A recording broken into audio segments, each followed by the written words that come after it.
I knew something was up the moment I saw Karren strutting down my dirt driveway like she owned the place.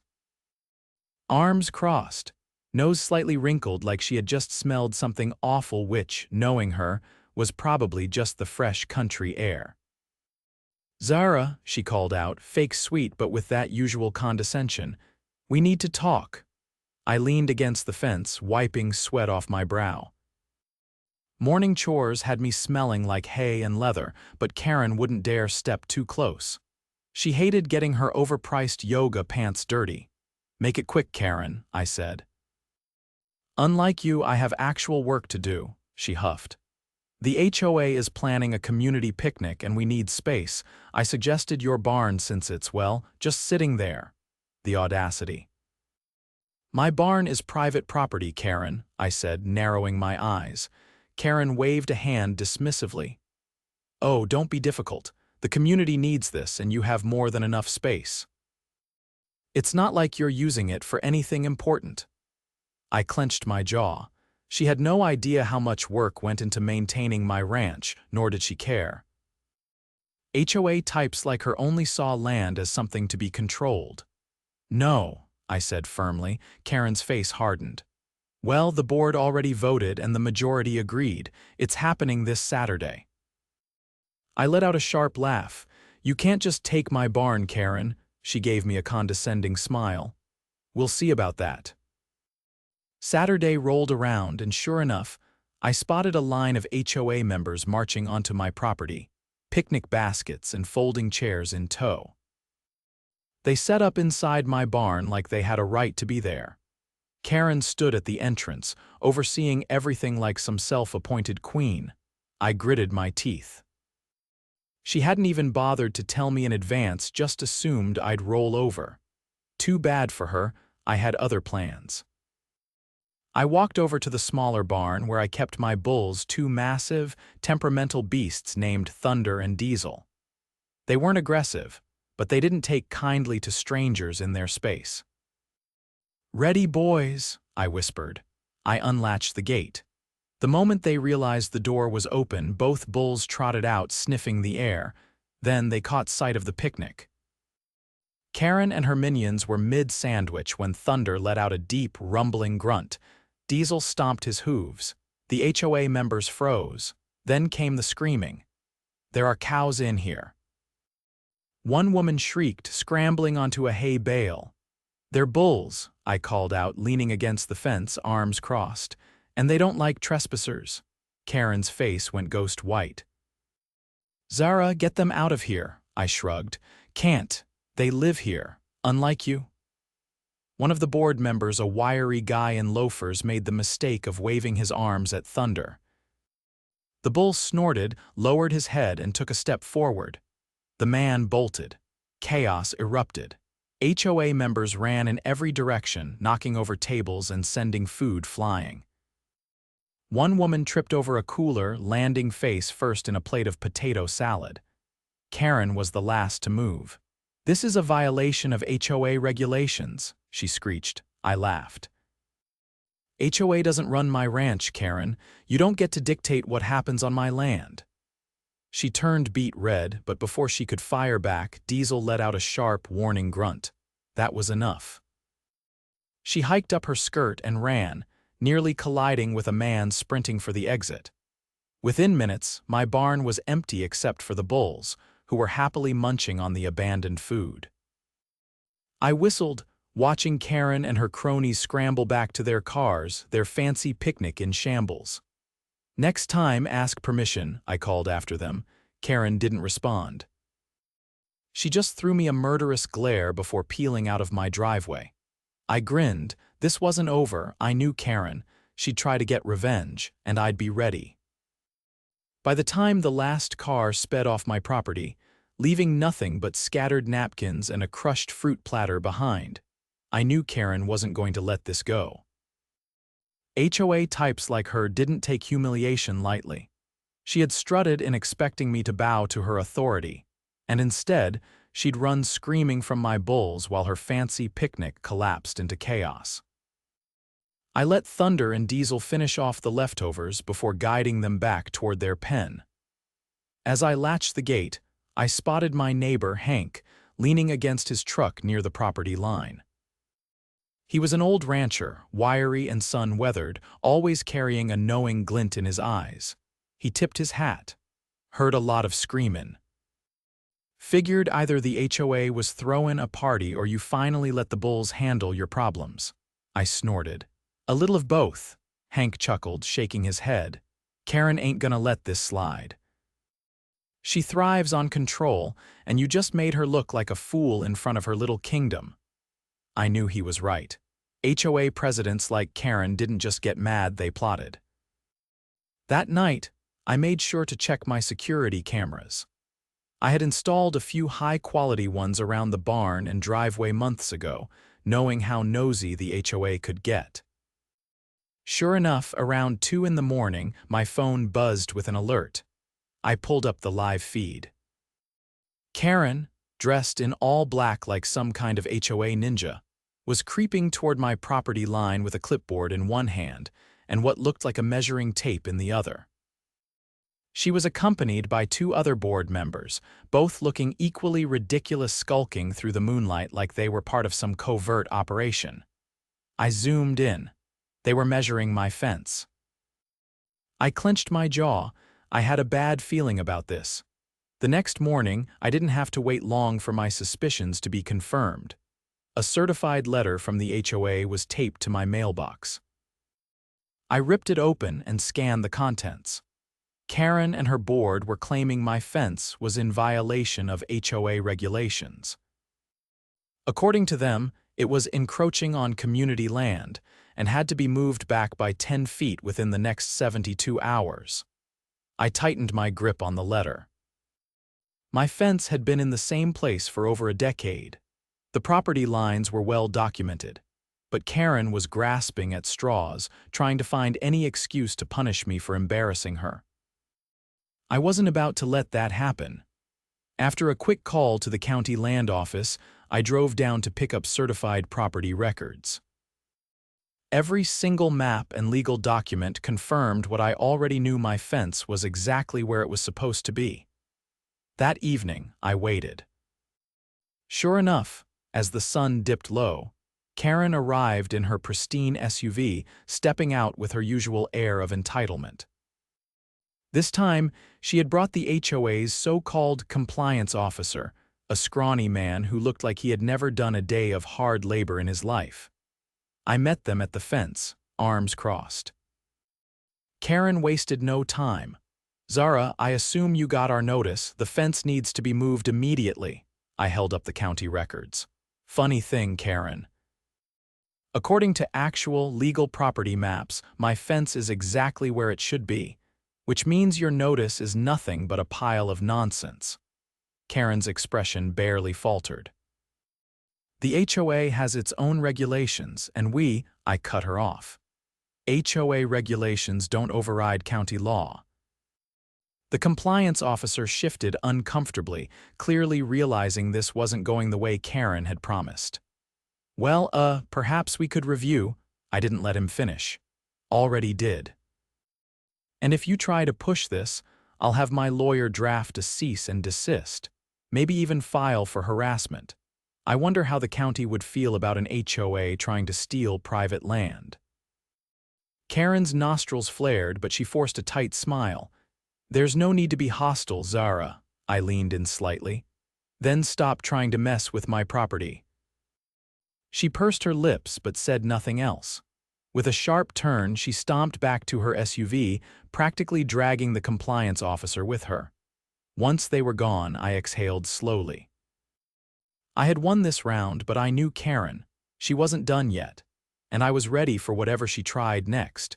2 days after shutting down Karren's bogus fence complaint, I woke up to something worse. The smell hit me first sour, rancid, and unmistakably foul. I stepped outside and nearly gagged. Someone had dumped garbage bags along my driveway, ripped open so their contents spilled onto the dirt. Rotting food, moldy bread, and something that looked suspiciously like fish guts baked under the morning sun. I didn't need to guess who was behind it. Karren had officially escalated. I grabbed my phone and flipped through last night's security footage. Sure enough, at around 3 in the morning, a sedan with its headlights off rolled up to my driveway. Two figures wearing hoodies got out, dragged the garbage bags from the trunk, and deliberately tore them open before speeding off. I zoomed in on the license plate and grinned. This was going to be fun. After bagging up the mess, gloves and a cloth over my nose made it bearable, I made a call to the sheriff's office. By noon, Deputy Morales, a no-nonsense woman who had known me since I was a kid, pulled up in her cruiser. I handed her a printout of the security footage, pointing at the license plate. She let out a low whistle. "That's Karren's car," I nodded. "Sure is." Morales shook her head, muttering under her breath. "She really thought she could get away with this," I shrugged. "She's used to getting her way." After jotting down a few notes, Morales promised to handle it. I trusted her to do exactly that. She wasn't the type to let things slide, especially when the evidence was this solid. A couple of hours later, I got an update from a very amused Morales. She had paid Karren a visit, showed her the footage, and informed her that illegal dumping was a finnable offense. Karren, of course, tried to deny everything, claiming she had no idea how her car ended up on my cameras at 3 in the morning. Morales had given her two choices: pay the fine and clean up any future messes herself, or risk a formal charge. Karren had begrudgingly chosen the fine. I thought that would be the end of it. I was wrong. The next morning, I found a new letter from the HOA taped to my barn door. This time, they were claiming my animals were a nuisance and violated noise ordinances. I laughed loudly. My ranch was outside the HOA's jurisdiction for noise complaints. Not only that, but the county had specific agricultural protections in place. Livestock noise was expected and fully legal. Karren wasn't even trying to be subtle anymore. Instead of wasting time arguing, I drove straight to the county office and requested an official statement confirming my livestock rights. The clerk, a friendly older man named Bill, chuckled as he handed over the document. "Let me guess, HOA trouble?" I nodded. He sighed. "They try this nonsense every few years with someone. Stand your ground." That afternoon, I waited until I saw Karren in her yard, pruning her perfectly manicured bushes. Then, with deliberate slowness, I walked over and handed her the county document. She read it, her lips pressing into a thin line. I watched her eyes dart back and forth over the page, searching for a loophole. There wasn't one. Finally, she exhaled sharply. "You think you're clever, don't you?" I tilted my head. "I think I know my rights." She rolled the paper up in her hand, gripping it so tight her knuckles turned white. "This isn't over," I smiled. "I didn't think it was." The next few days were quiet, too quiet. Then the real bombshell dropped. A certified letter arrived this time, not from the HOA, but from a lawyer. According to the notice, Karren and the board were attempting to annex my property into the HOA. I stared at the letter, disbelief giving way to fury. They were actually trying to force me under their control. I wasted no time. I called my own lawyer, a sharp-witted woman named Dana who had dealt with HOA corruption before. She read the letter, let out a low whistle, and told me exactly what to do next. The following week, I walked into the county commission meeting with Dana at my side. Karren and two of her board members were already there, looking smug. They had filed a request to extend the HOA's boundaries, claiming it was for community beautification. I let Dana do the talking. She calmly laid out the legal precedents, the county's regulations, and the fact that my property was already zoned as agricultural land, meaning the HOA had no legal standing to annex it. The commissioners, who had seen their fair share of HOA power grabs, weren't impressed with Karren's arguments. When the final ruling came down, denying the annexation request, Karren's face turned an alarming shade of red. I leaned in just enough for her to hear me. Nice try. She stormed out without another word. By the time I got home, I knew Karren was running out of plays. She had tried to intimidate me, sabotage me, and now legally force me under her thumb. And she had failed every single time. I figured she had one last desperate move left. And I was ready for it. After Karren's attempt to annex my land failed spectacularly, I expected her to lick her wounds for a while. But if there was one thing I had learned about her, it was that she never knew when to quit. It started subtly. Small inconveniences that, on their own, could be brushed off as coincidence. The mailman started delivering my letters to the wrong address. The garbage company skipped my pickup 2 weeks in a row. My usual feed supplier suddenly claimed they had no record of my standing order, forcing me to scramble for last-minute replacements. I wasn't naive. These weren't random mishaps. Karren was burning through every petty connection she had, trying to make my life difficult. But then, she got bolder. One afternoon, I was out repairing a section of my fence when I saw a group of men in reflective vests walking the perimeter of my property, jotting notes on clipboards. I dropped my tools and strode over. They barely looked at me as one of them muttered something about surveying for future developments. I didn't buy it for a second. I asked for identification, and they hesitated just long enough for me to know something was off. One of them finally flashed a laminated badge from the HOA's Community Planning Committee. I laughed right in his face. I told them they had exactly 30 seconds to get off my land before I called the sheriff. They didn't argue. They packed up and left, but their presence rattled me more than I let on. Karren wasn't just being petty anymore, she was laying the groundwork for something bigger. That night I called Dana, my lawyer, and filled her in. She wasn't surprised. In fact, she had been expecting something like this. She advised me to pull my property records again, just in case Karren had found some obscure loophole to exploit. I spent the next morning at the county office, double-checking everything. My land was secure, no pending claims, no rezoning requests, no legal way for the HOA to interfere. So what was Karren planning? I got my answer the next day when a letter arrived from the county zoning board. According to the notice, a formal complaint had been filed against my ranch, citing environmental concerns and excessive livestock waste runoff threatening the local water supply. The county was now required to conduct an inspection. I clenched the paper so hard my knuckles popped. Karren had found her new angle. She couldn't take my land through the HOA, so now she was trying to get the county to declare my ranch a hazard. If she succeeded, I could be fined, restricted, or worst-case scenario forced to shut down entirely. I wasted no time. I called Hank, my neighbor, and within an hour, he and 2 other local ranchers were in my kitchen going over the complaint. They had seen this tactic before. HOA types who had too much free time and too much ambition, trying to push out agricultural land to make way for more developments. Hank's wife, Maggie, had already pulled up the county's environmental regulations on her tablet. She confirmed what I suspected: my ranch was well within legal limits. My waste management system was certified, my drainage was up to code, and my livestock numbers were nowhere near high enough to trigger contamination concerns. The county inspector was scheduled to arrive in 3 days. That gave me just enough time to turn the tables.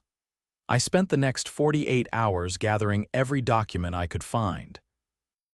Waste management reports, water quality tests, soil assessments from the past 5 years.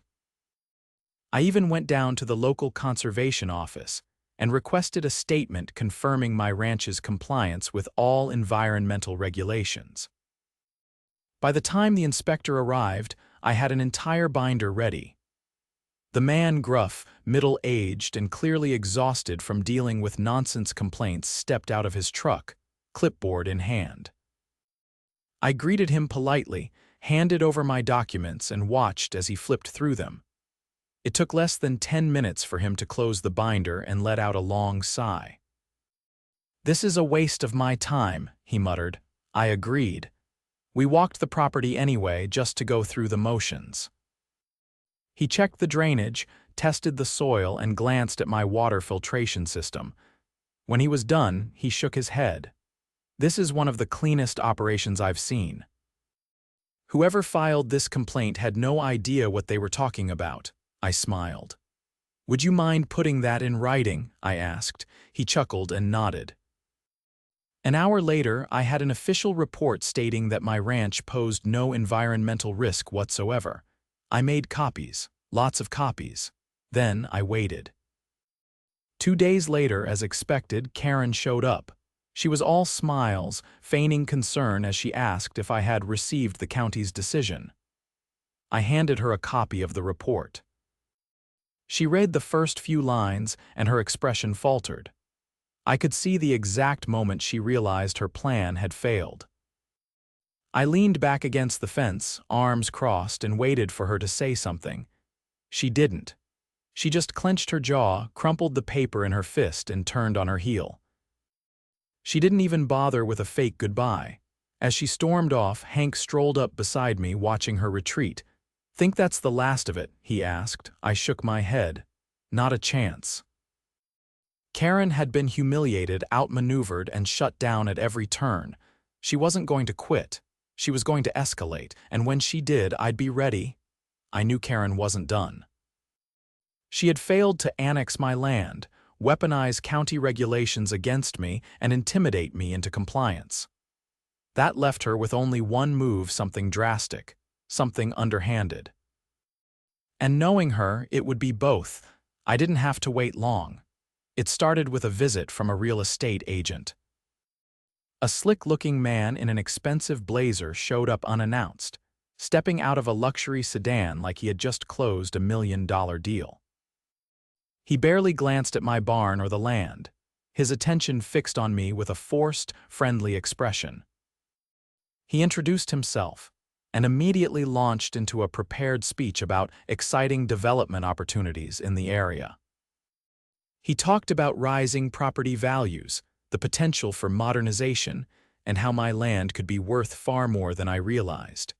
I folded my arms and let him talk. Eventually, he got to the real reason he was here. He had a private buyer interested in purchasing my ranch at a generous price far above market value. I asked him who the buyer was. He hesitated. That hesitation told me everything I needed to know. I stepped closer, lowering my voice just enough to make sure he understood I wasn't playing along. I told him I wasn't selling, not now, not ever. His smile tightened, and he tried to push one last time, mentioning future zoning changes and how it might be difficult to maintain agricultural land in the coming years. That confirmed it. This wasn't a genuine real estate deal. This was Karren trying to manipulate me into giving up my land under the threat of manufactured legal pressure. I told him to get off my property. He left reluctantly, but I knew he'd report back to Karren, and I knew she wouldn't take the rejection well. The next problem arrived 2 days later. A construction crew showed up at the edge of my property, unloading equipment and marking the ground with spray paint. When I approached them, they informed me they had been contracted by the HOA to begin work on a scenic walking path. I asked them where the path was supposed to go. They pointed directly through my pasture. I clenched my fists. This was Karren's new plan. If she couldn't take my land legally, she would try to invade it under the guise of a community project. The workers weren't at fault, they were just following orders. So instead of arguing with them, I went straight to the county office. It took less than an hour to confirm what I already suspected. The HOA had filed a request to expand public access areas, citing a community need for additional recreational space. The problem: they had falsely claimed my land was already part of their jurisdiction. I didn't even have to argue my case. The county official handling the matter took one look at the legitimate property records and shook his head. The request was immediately revoked, and the HOA was warned about filing fraudulent claims. By the time I got back, the construction crew was packing up.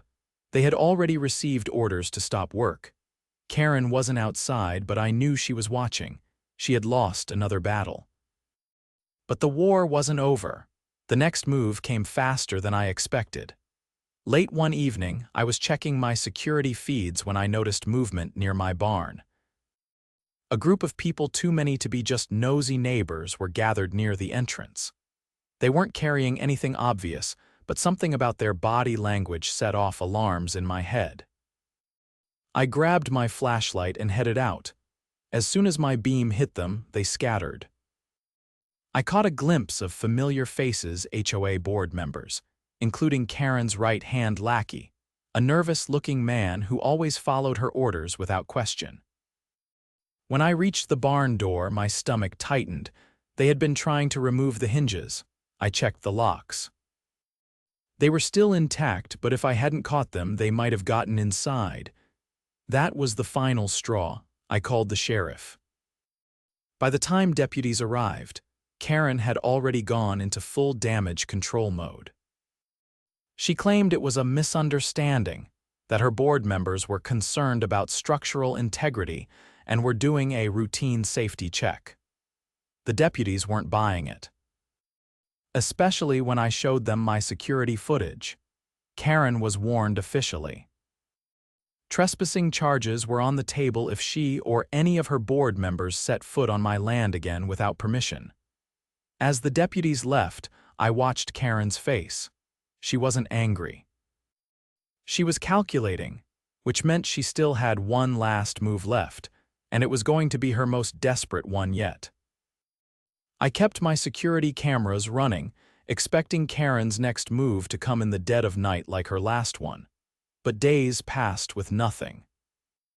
No lurking board members, no tampered locks, no bogus legal notices. The silence was unnatural. Karren didn't know how to back down, which meant she was planning something bigger. Then the letter arrived. Unlike her previous passive-aggressive notes, this one wasn't from the HOA, it was from a law firm. The document inside made my blood boil. Karren and her board were suing me. Their claim, that I had endangered community members by releasing aggressive livestock during their authorized event. They wanted damages for emotional distress and property loss after their picnic disaster. It was beyond ridiculous. My bulls hadn't harmed anyone. They hadn't even charged. And the HOA had never been authorized to hold their event on my property in the first place.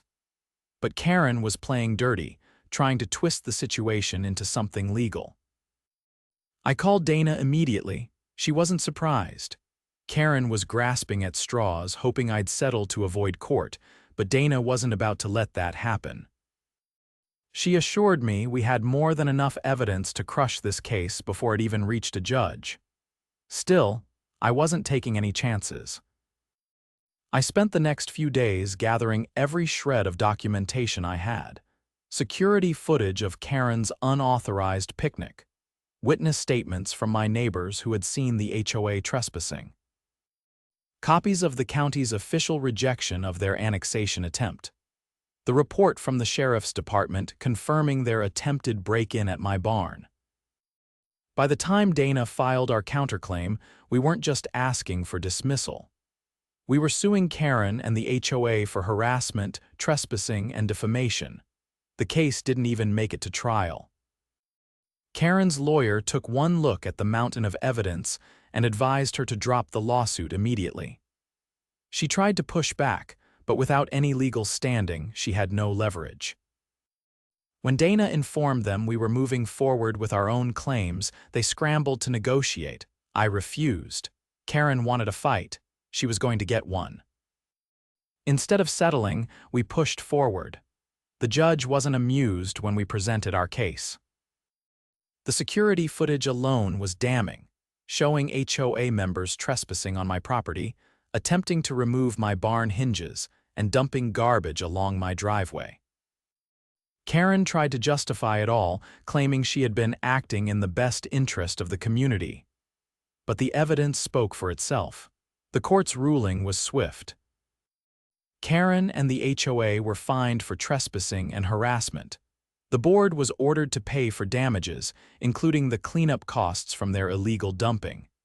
As for Karren herself, the judge issued a restraining order barring her from setting foot on my property ever again. That should have been the end of it. But Karren wasn't just humiliated, she was ruined. The HOA board, tired of her constant failures, voted her out. Without her usual power, she lost the ability to meddle in the community. Her influence crumbled overnight. Rumors spread that she was considering moving to another neighborhood, one where people didn't know her reputation. I never saw her again after that ruling. But every time I walked past my barn, I couldn't help but smile. She had tried to take everything from me. My land, my freedom, my livelihood. And in the end, she had lost everything instead.